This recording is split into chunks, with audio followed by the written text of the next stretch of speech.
Mira este video. Dale me gusta. In this video, I'll teach you how to use the imperative mood, which is what we use in order to give commands in Spanish. Vamos!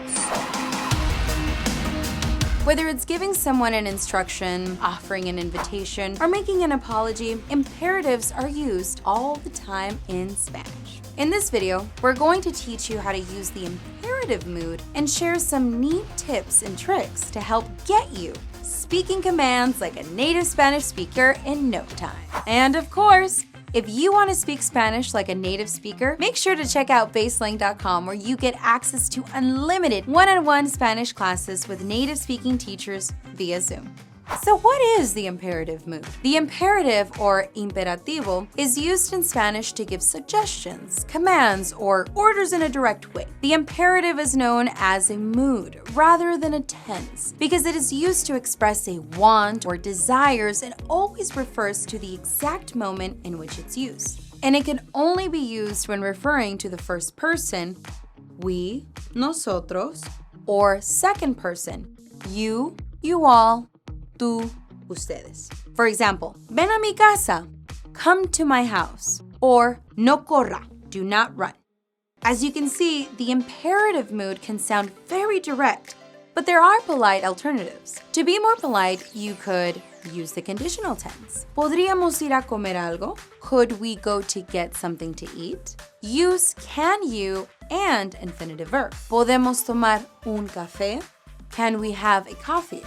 Or simply precede the imperative with please. Por favor, no digas más. Please don't say anything. It's always good to know there are polite alternatives, but for the purpose of today's video, we are going to stick to learning the direct imperative mood. So sit up, pay attention, and make sure you've hit the subscribe button. And let's keep going. Firstly, how to use the imperative mood in Spanish. There are a few basic rules we need to learn when using imperative mood. Firstly, it can be used in singular and plural forms. Secondly, there are 4 forms of the imperative. Tú, you, informal. Usted, you, formal. Nosotros, we. And ustedes, you all, plural. Quick tip.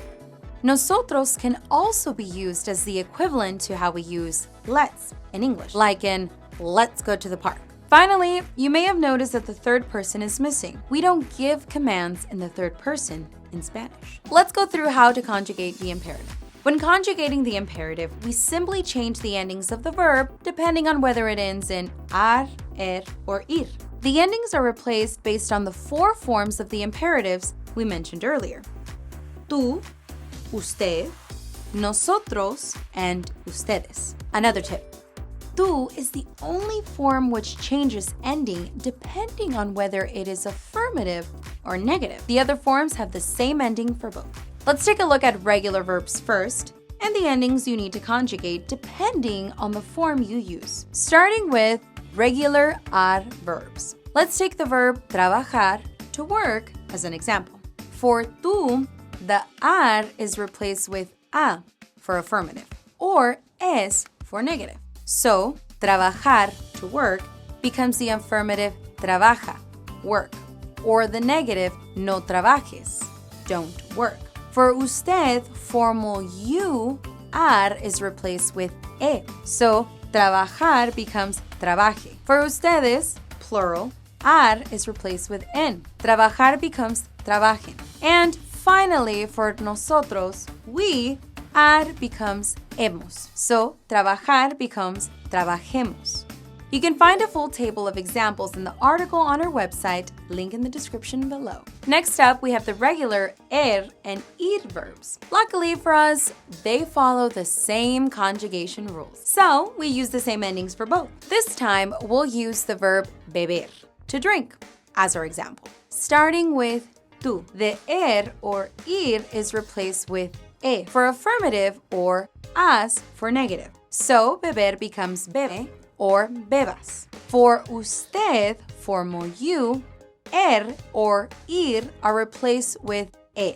So, beber becomes bebé. For ustedes, plural, or ir are replaced with an. Beber becomes beban. And finally, for nosotros, we, and ir are replaced with amos. Therefore, beber becomes the imperative bebamos. Again, you can find a full table of examples to help you in the original blog post. Now we move on to irregular verbs. These are a little trickier to remember as they don't follow the standard conjugation rules we've just looked at. Luckily for you, we've compiled a list of the most commonly used irregular verbs and their imperative conjugations. You can find it at the same link below. We also have an awesome trick to help you remember the various affirmative tu conjugations, most commonly used in irregular verbs. The trick is to remember the phrase, Vin Diesel has 10 weapons. I don't have friends. I got family. These are the conjugations. Ven, vi, sal, haz, ten, ve, pon, se. Vin Diesel has 10 weapons. Kind of looks like Vin Diesel has 10 weapons, right? These match up with the irregular verbs, venir, decir, salir, hacer, tener, ir, poner, y saber. Each of those 10 verbs have their own conjugation rules for imperative mood. Check out our full article in the link below to memorize them. If you like that trick, don't forget to hit the like button before we move on to the final part of the video. Object pronouns. Object pronouns are used to avoid repetition, so you don't sound like a robot. For example, in English, we might say bring food, but if it's in response to your friend saying I have food, we would say bring it instead. This is using object pronouns and avoids repeating information when we don't need to. Essentially, the imperative is combined with object pronouns to indicate who or what will be at the receiving end of an action. To understand how to use object pronouns, we'll first look at direct and indirect objects. Object pronouns hook onto the end of a word to change the meaning, and there are different suffixes depending on whether it is direct or indirect, as you can see in the table here. For example, el becomes lo for direct, but le for indirect. So, how do we determine when to use the direct versus indirect object? It's simple. Direct object pronouns refer to the who or what receives the action of the verb directly. For example, haz tu tarea, do your homework. Tu tarea could then become the direct object, hazla, do it. Whereas indirect object pronouns address who the action is for. For example, trae caramelos para nosotros. Bring candies for us. The us is the indirect object, so we say tráenos caramelos. Bring us candies.